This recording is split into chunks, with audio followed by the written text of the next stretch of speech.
আসসালামু আলাইকুম বন্ধুরা। আজকে আমি আপনাদেরকে শোনাব একটি হৃদয়স্পর্শী ইসলামিক ছোট গল্প, এক গ্লাস দুধের দাম। এই গল্পটি আমাদের শেখায় আল্লাহ তাআলা আমাদের ছোট্ট একটি সৎকারও কেমনভাবে প্রতিদান দেন, যা আমরা কখনো কল্পনাও করতে পারি না। চলুন শুরু করি। একবার এক গরিব ছেলে বহুদিন উপবাস থাকার পর প্রচণ্ড ক্ষুধা নিয়ে একটি বাড়িতে গিয়ে খাবার চাইল।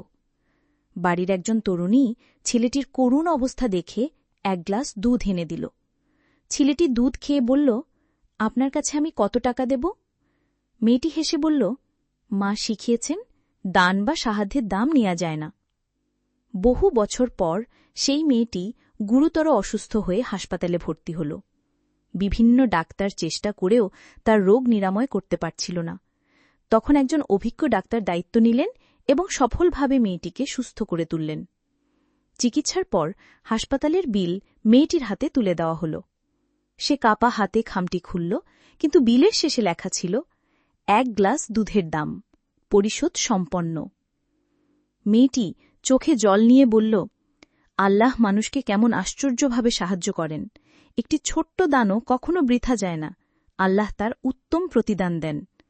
বন্ধুরা, ছোট্ট একটি দান বা ভালো কাজ কখন কিভাবে আমাদের জীবনে ফিরে আসে তা আমরা জানি না।